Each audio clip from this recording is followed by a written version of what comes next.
This channel does not promote any violent, harmful, or illegal activities. All content provided by this channel is meant for an educational purpose only. জানেন তো একটা কথা আছে না, ঘাড় মটকে দিলেই সব শেষ। বারবার ব্যর্থ হলেও সেই ঘাড় মটকানোর চেষ্টা কিন্তু চলছেই। বাংলাকে ব্যবহার করে যারা দেশের ক্ষতি করতে চায় তাদের টার্গেট চিকেন স্নেক, যাকে আমরা শিলিগুড়ি করিডোর বলি। সেখানেই ছিল নাশকতার ছক, অন্তত পুলিশ তো তাই বলছে। কেন জঙ্গি নিশানায় চিকেন স্নেক, কেন শিলিগুড়ি করিডোর এত গুরুত্বপূর্ণ? আপাত শান্ত ফালাকাটা কিভাবে জঙ্গি ডেরা হয়ে উঠলো? পেঁয়াজের বীজের ব্যবসার আড়ালে কিভাবে বাংলায় চলছে জঙ্গি কার্যকলাপ?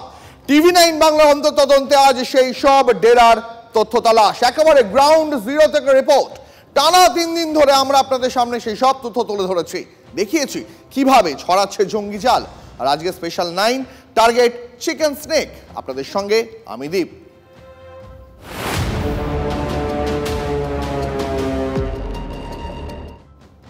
যেটা বলছিলাম, কেন চিকেন স্নেক নিয়ে এত আলোচনা, কেনই বা এত মাথা ব্যথা, কেন গুরুত্বপূর্ণ শিলিগুড়ি করিডোর?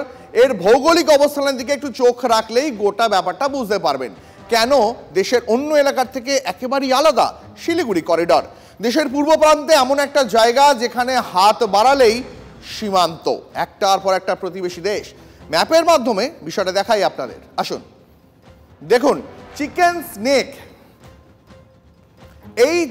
এই জায়গাটা যেটা সব থেকে গুরুত্বপূর্ণ, এই জায়গাটাকে চিকেন স্নেক বলে। এর চওড়ায় এই ডিস্টেন্সটা, অর্থাৎ এই যে লাল দাগটা আপনাদের দেখাচ্ছি, এই ডিস্টেন্সটা মাত্র 21 কিলোমিটার। তার মানে সল্টলেক থেকে সাঁতরাগাছি বা বড়জোর সল্টলেক সেক্টর 5 থেকে সোদপুর পর্যন্ত এতটা এই ডিস্টেন্স। এবার দেখুন একবার, এর পূর্ব দিকে নেপাল, এই যে নেপাল বর্ডার আপনারা দেখতে পাচ্ছেন। পশ্চিম দিকটা দেখুন বাংলাদেশ, আর একটা বর্ডার সিকিম উত্তরে, এখান থেকে এইটুকুনি, আর সিকিম পেরোলেই চীন, ডোকালাম থেকেও খুব কম দূরত্ব। এই কারণেই চিকেন স্নেক এত গুরুত্বপূর্ণ, তার কারণ ডোকালাম থেকে অর্থাৎ চীন থেকে মাত্র 82 কিলোমিটার। বুঝতে পারছেন, চিকেন স্নেকের যে জায়গাটা সব থেকে সরু তার মোট দূরত্ব বা মোট চওড়া মাত্র 21 কিলোমিটার। তার মানে যেমনটা বললাম, সেক্টর 5 থেকে বড়জোর সাঁতরাগাছি বা সোদপুর, বা যদি দক্ষিণের দিক থেকে মাপি তাহলে বেহালা পর্যন্ত। তার মানে এই পথ যেতে পারলে আপনি এক দেশ থেকে খুব সহজেই অন্য দেশে চলে যেতে পারবেন। সেখানকার ভৌগোলিক অবস্থান ঠিক কি? শিলিগুড়ি করিডোর থেকে আমাদের গ্রাউন্ড রিপোর্ট। শিলিগুড়ি উত্তরবঙ্গের অঘোষিত প্রধান বাণিজ্যিক শহর। শুধু পর্যটনের মানচিত্রে নয়, দেশের আভ্যন্তরীণ নিরাপত্তা প্রশ্নে কিন্তু অত্যন্ত গুরুত্বপূর্ণ এই শিলিগুড়ি। সামরিক পরিভাষায় এই এলাকাটাকে বলা হয় চিকেন স্নেক, অনেকটা ওই মুরগির গলার মতো। এই বিস্তীর্ণ অংশটা কিন্তু জুড়ে রেখেছে উত্তর পূর্বের 7 রাজ্যকে, তাই বরাবর কুনজর এই চিকেন স্নেককে কেন্দ্র করে। শিলিগুড়ির খুব কাছে এই এক পাশে কিছুটা দূরেই বাংলাদেশ, একাধিক বাংলাদেশ সীমান্ত রয়েছে এই এলাকায়। উল্টো দিকে নেপাল সীমান্ত। শিলিগুড়ি থেকে কিছুটা দূরে এগোলেই আলিপুরদুয়ার, কুচবিহারে কাছঘেরা ভুটান সীমান্ত। শিলিগুড়ি থেকে খুব কাছে একাধিক এমন এলাকা যা আছে যেখানে নেপাল সীমান্তর কিছুটা দূরে চীনের লাল ফৌজ অপেক্ষা করছে। তাই উত্তর পূর্বের রাজ্যগুলোর নিরাপত্তা এবং দেশের অখণ্ডতার প্রশ্নে এই চিকেন স্নেক দেশের সার্বিক নিরাপত্তার ক্ষেত্রে অত্যন্ত গুরুত্বপূর্ণ জায়গা। চোখ ঘোরালেই একটার পর একটা আন্তর্জাতিক সীমান্ত। আচ্ছা, কেন এত গুরুত্বপূর্ণ এই শিলিগুড়ি করিডোর? কি বলছেন প্রাক্তন পুলিশ কর্তা, শুনুন। এটা ভারতবর্ষের সবথেকে সরু জায়গা, যেটা একদিকে বাংলাদেশ, একদিকে হচ্ছে নেপাল, আবার এক কোণা দিয়ে গেলে ভুটান। এই জায়গাটুকুকে যদি মানে চেপে ধরা যায়, আলাদা করে দেওয়া যায়, কেটে দেওয়া যায়, তাহলে ভারতবর্ষের অন্য পার্টের থেকে যে 7টা আলাদা স্টেট আছে যে নর্থ ইস্টের, এই স্টেটগুলো টোটালটাই আলাদা হয়ে যাবে এবং টোটাল একটা ডিস্টার্বড এরিয়া তৈরি হয়ে যাবে, ইনক্লুডিং দিস ওয়েস্ট বেঙ্গল। এই গত কয়েকদিন ধরে ওপার বাংলার বেশ কয়েকজন কট্টরপন্থী নেতা চিকেন স্নেককে বারবার টার্গেট করার কথা বলেছেন। এর পাশাপাশি চিকেন স্নেককে কবজা করে 7 সিস্টার্স দখলেরও ফাঁকা আওয়াজ তুলেছেন তারা। আপনারা যদি চট্টগ্রাম নিয়ে লাফালাফি করেন, আমরা কলকাতা, সেভেন সিস্টার, আগরতলা সবকিছু নিয়ে টান দেব। ভারতের মধ্যে পতাকা, কালেমার পতাকা উত্তোলন করে ছেড়ে দেব। আর এই প্রেক্ষাপটে মুরগির ঘাড় মুটকে দেওয়ার চেষ্টা করছে সন্ত্রাসবাদীরা।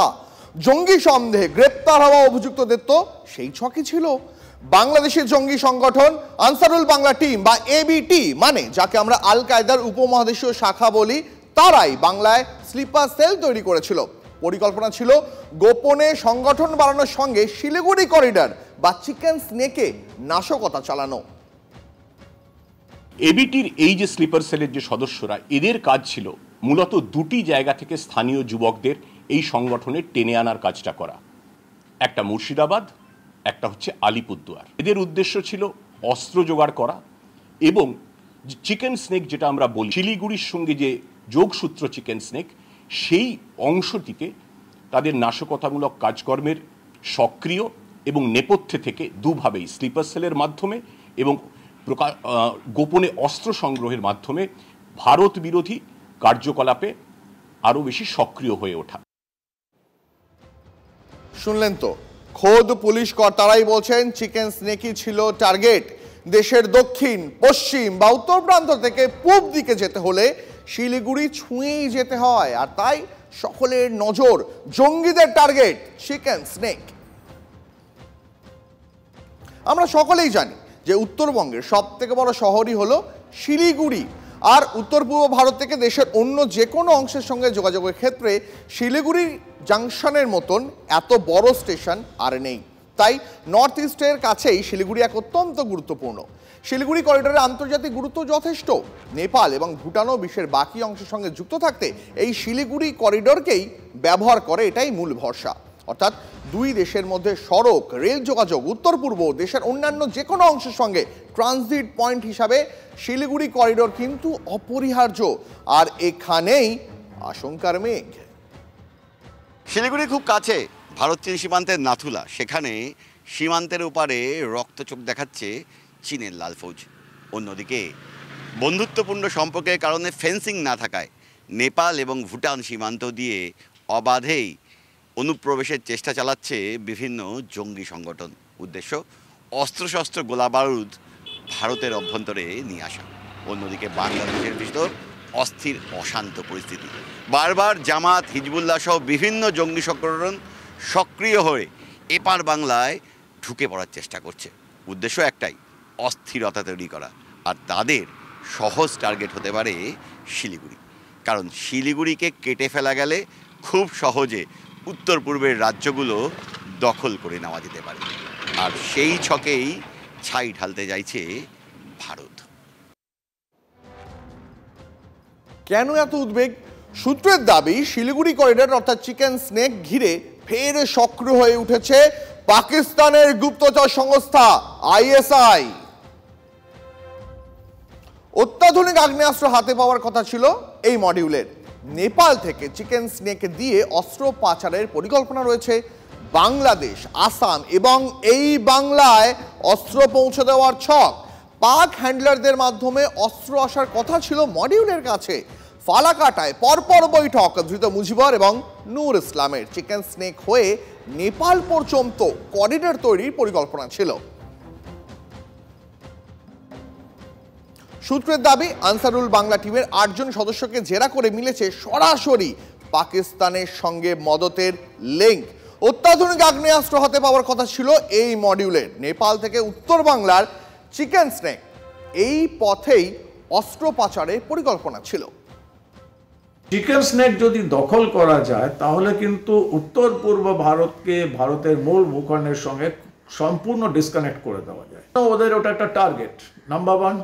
নাম্বার 2, চীনের একটা টার্গেট। চিকেন স্নেককে কন্ট্রোল করতে পারলে ভারতের জিওপলিটিক্সে ভারতের উপর চাপ বজায় রাখা যাবে সাংঘাতিকভাবে। তো এটা একটা সমস্যা রয়েছে। এই জন্য চিকেন স্নেক ভারতের জিওপলিটিক্সে সাংঘাতিক ইম্পর্টেন্ট।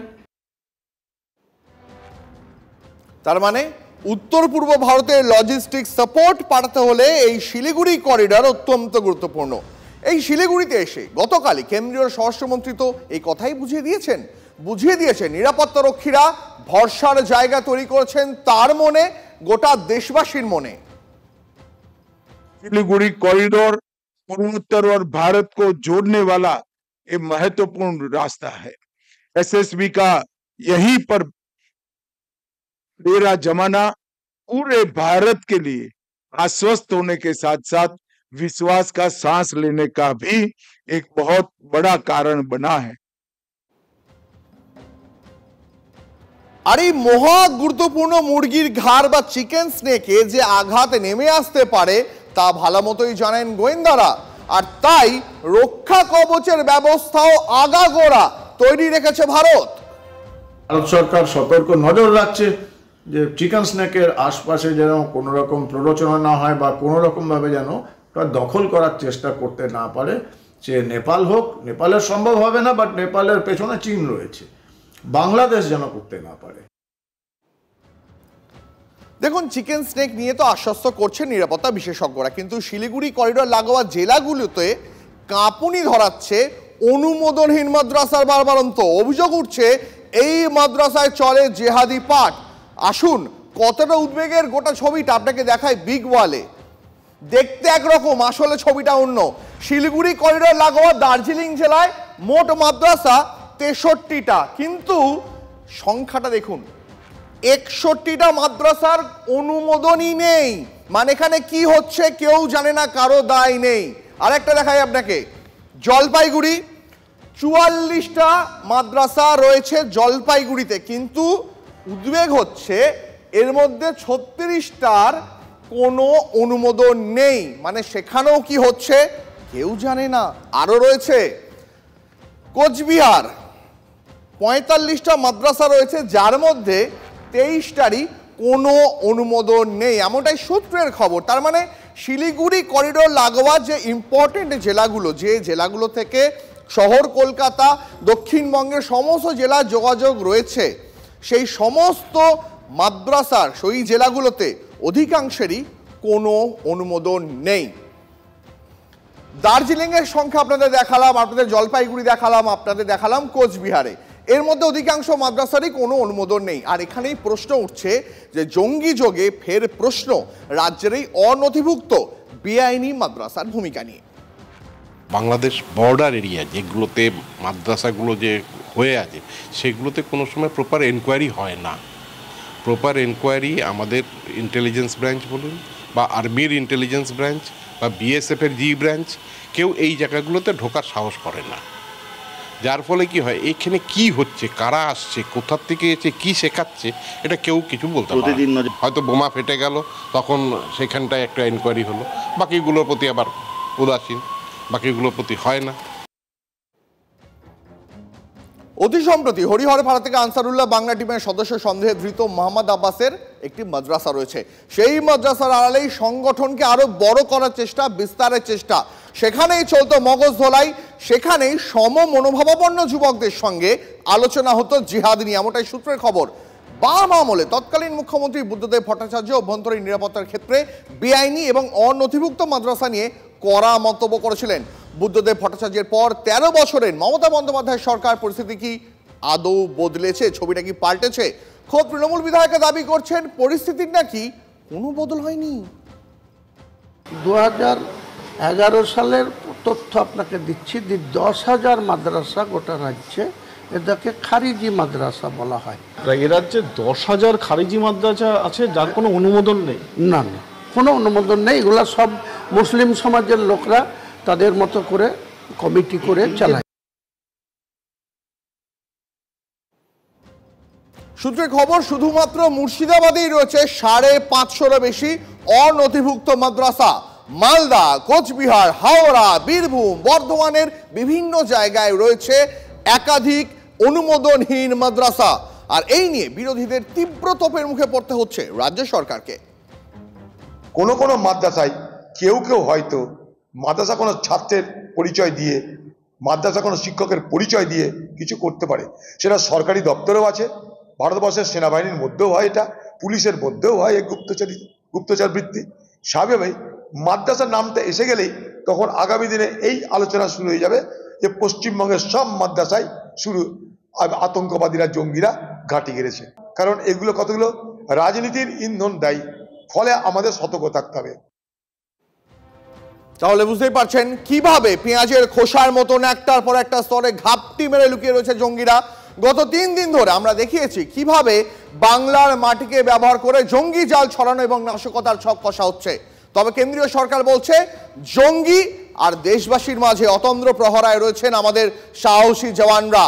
পিঁপড়ে চাকের মতন দেশের কোনায় কোনায় যেভাবে জঙ্গিদের উপস্থিতি চিন্তা বাড়ানোর পক্ষে তা যথেষ্ট। শেষ করছি আজকের স্পেশাল 9।